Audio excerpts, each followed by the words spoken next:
El piso 47 del edificio corporativo de Vortex Global Systems rara vez conocía el silencio. Allí, entre paredes de cristal, pantallas gigantes y oficinas donde cada segundo costaba miles de dólares, el aire siempre vibraba con llamadas urgentes, teclados furiosos y decisiones que podían cambiar el rumbo de mercados enteros.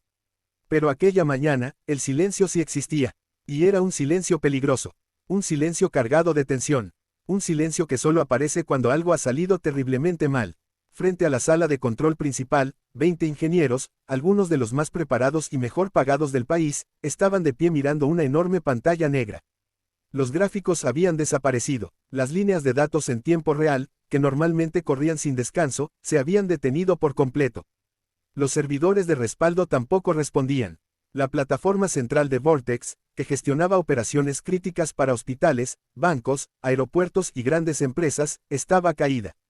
Caída por completo. Cada minuto que pasaba significaba una pérdida incalculable, no solo en dinero, sino también en confianza, en reputación, en credibilidad, y en el centro de aquel desastre, con la mandíbula tensa y los ojos como cuchillas, estaba Adrián Varela, CEO de la compañía. Tenía 38 años, una inteligencia temida en el mundo empresarial y una reputación aún más fría que los ventanales de su oficina. Nadie recordaba haberlo visto perder el control, pero todos sabían reconocer las señales de su furia, el silencio absoluto, la mirada inmóvil y la forma en que cruzaba los brazos cuando estaba a un paso de explotar. ¿Cuánto tiempo más?, preguntó, con voz baja. Uno de los ingenieros tragó saliva antes de responder. Estamos aislando el fallo, señor. Creemos que pudo empezar en el núcleo del sistema de distribución. Creemos, repitió Adrián, mirándolo sin parpadear. Llevan 2 horas aquí y todavía, creen. Nadie respondió. Otro ingeniero, más joven, dio un paso al frente con una tableta en las manos. Señor, revisamos las rutas, los respaldos, la sincronización de nodos, el firewall interno, incluso un posible ataque externo, pero nada explica por qué el sistema dejó de reconocer la secuencia primaria.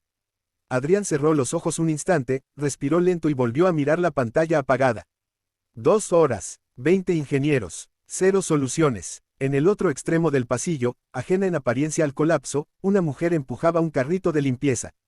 Llevaba un uniforme gris sencillo, guantes de goma azules y el cabello recogido bajo una redecilla discreta. Su nombre era Elena Ríos.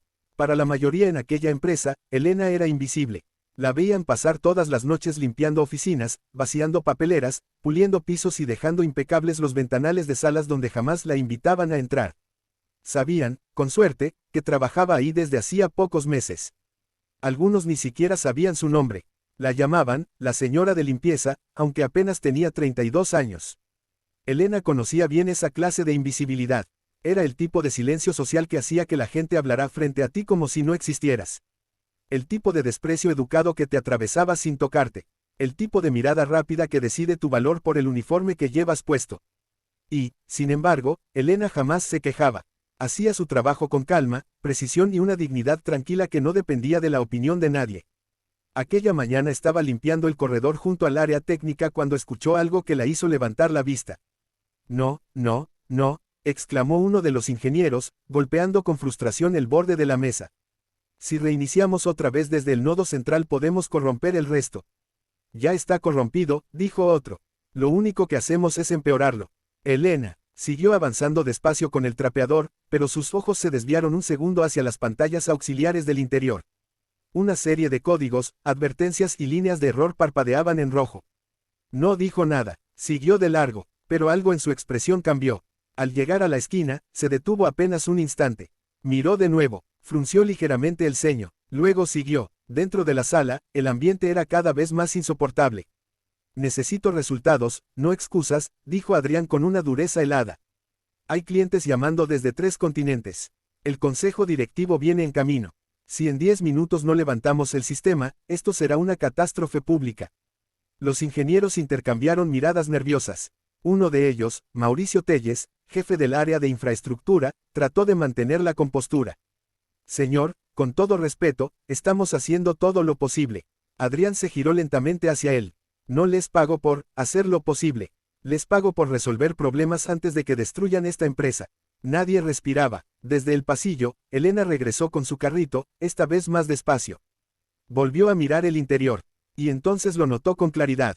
En una de las pantallas laterales, entre muchas líneas técnicas que probablemente nadie más fuera de ese equipo habría entendido, había una secuencia familiar. Un patrón, un error pequeño, casi ridículo, pero fatal. No era la primera vez que veía algo así. De hecho, lo había visto años atrás. En otra vida, en otro país, antes de que todo cambiara. Elena bajó la mirada y siguió limpiando, pero la idea ya se había instalado en su cabeza. No puede ser, pensó. Se acercó un poco más a la puerta abierta, con la prudencia de quien sabe perfectamente que no pertenece allí. Uno de los ingenieros salió de golpe, hablando por auricular, y casi choca con ella. Fíjate por dónde vas, espetó sin siquiera verla bien. Disculpe, murmuró Elena, apartándose. El hombre siguió sin detenerse. Elena observó la pantalla principal una vez más. Sí, estaba casi segura, pero ¿cómo decirlo? ¿Cómo entrar a una sala llena de expertos, ejecutivos y técnicos de élite a decirles que tal vez estaban buscando el problema en el lugar equivocado? ¿Cómo lograr que siquiera la escucharan? Se apretó el mango del trapeador con una mano. Adrián seguía dando órdenes secas cuando la vio por primera vez. No realmente, la había visto antes, seguramente, como se ve una silla o una planta en una oficina, algo que forma parte del fondo. Pero esta vez la miró de verdad, porque Elena no se había ido. Estaba parada a unos metros de la puerta, con una expresión pensativa que no encajaba con el caos ni con su papel de espectadora accidental.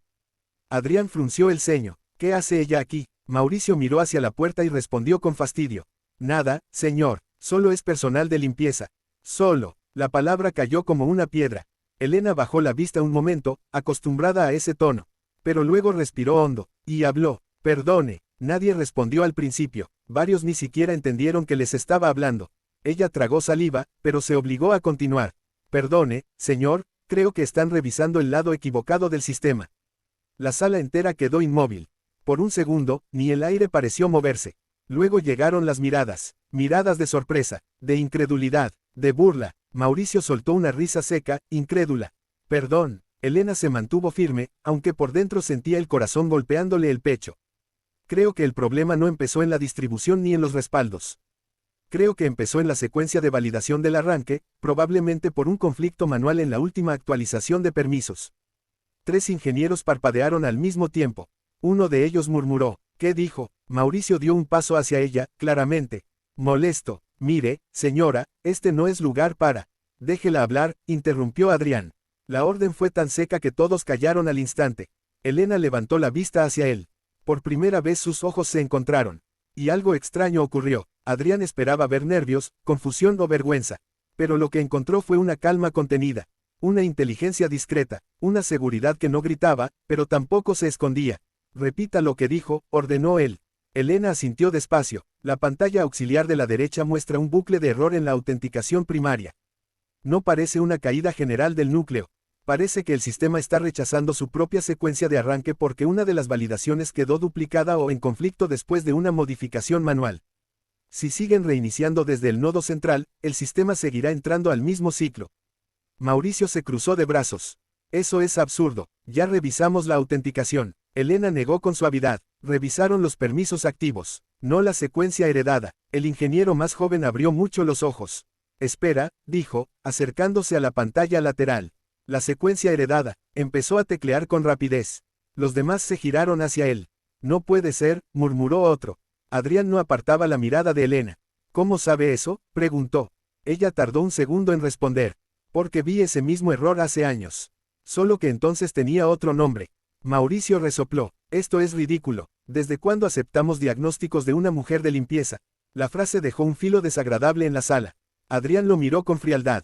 Desde el momento en que ella ha dicho algo más útil que 20 ingenieros en 2 horas. Mauricio enmudeció. El joven frente a la terminal comenzó a teclear más deprisa. Señor, creo que tiene razón. Todos se acercaron. En la pantalla apareció una línea oculta en el historial de arranque. Una validación antigua, arrastrada desde una capa anterior del sistema, había quedado activada por error tras una actualización secundaria realizada durante la madrugada. El sistema no estaba caído por un ataque ni por un fallo masivo del núcleo. Estaba atrapado en una contradicción creada por una instrucción duplicada. Un fallo mínimo, invisible para quien buscaba algo grande. Pero devastador. Mauricio palideció. Eso no debería estar ahí. Elena habló con suavidad. No debería, pero está. El joven ingeniero giró hacia Adrián. Si anulamos esa secuencia y forzamos una verificación limpia del arranque, podríamos levantar el sistema en menos de un minuto. Adrián no dudó. Háganlo. Los dedos comenzaron a volar sobre los teclados. Nadie respiraba. Una cuenta regresiva parecía correr en el ambiente. Elena dio un paso atrás, como si quisiera desaparecer otra vez ahora que ya había dicho demasiado. Pero Adrián lo notó. Quédese, dijo. Ella se quedó inmóvil. En la pantalla principal apareció primero una línea azul. Después otra. Luego una cascada de datos empezó a correr de nuevo como un río que despierta tras una presa rota. Uno de los ingenieros miró la consola y exclamó. Está volviendo. Otro revisó las conexiones externas.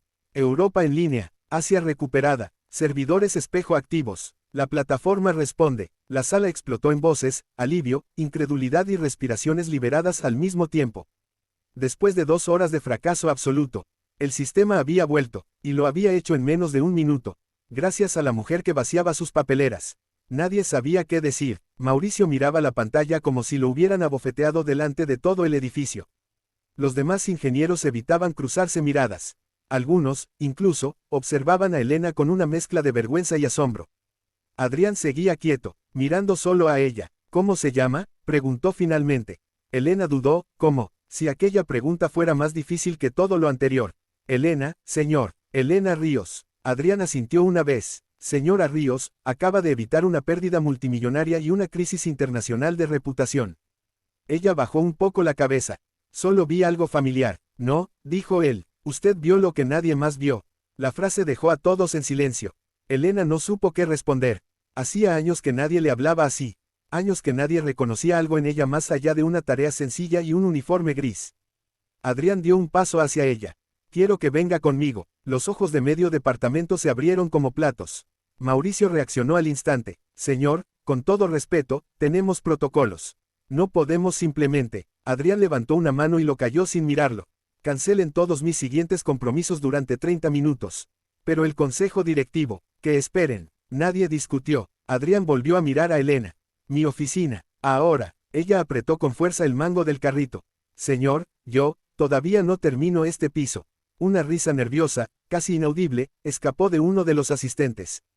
Adrián no sonrió, pero algo en sus ojos cambió apenas. El piso puede esperar. Elena miró alrededor. 20 ingenieros. Pantallas encendidas. El CEO más temido de la empresa esperándola. Todo parecía absurdo, casi irreal. Lentamente soltó el carrito. Sí, señor. Mientras caminaba detrás de Adrián hacia las oficinas ejecutivas, decenas de empleados levantaban la cabeza al verla pasar. Algunos susurraban, otros simplemente observaban con desconcierto a la mujer de limpieza caminando junto al hombre más poderoso del edificio. Pero Elena apenas los veía. Su mente había comenzado a abrir una puerta que llevaba mucho tiempo cerrada. Una puerta a la vida que había enterrado. A la persona que alguna vez fue. Porque Elena Ríos no siempre había limpiado pisos. No siempre había llevado uniforme gris. No siempre había pedido disculpas por ocupar espacio. Hubo un tiempo en que ella también había estado del otro lado de la puerta. Frente a pantallas, frente a códigos, frente a sistemas imposibles. Hubo un tiempo en que su nombre aparecía en proyectos, investigaciones y conferencias especializadas. Hubo un tiempo en que tenía un futuro brillante. Hasta que una tragedia lo destruyó todo. Y ahora, por primera vez en muchos años, ese pasado acababa de mirarla de frente. Al llegar a la oficina del CEO, Adrián abrió la puerta y la dejó pasar antes de entrar detrás de ella. La habitación era inmensa, elegante y fría, con ventanales de piso a techo que dominaban toda la ciudad. Elena se quedó cerca de la entrada, incómoda. Adrián se giró hacia ella. Ya no había ingenieros, ni murmullos, ni espectadores. Solo ellos dos. Voy a hacerle una pregunta, dijo él. Y quiero la verdad. Elena sostuvo su mirada. Sí, señor. Adrián entrecerró los ojos. ¿Quién es usted realmente? Elena sintió que el aire se volvía más pesado. Porque sabía que esa pregunta iba a cambiarlo todo.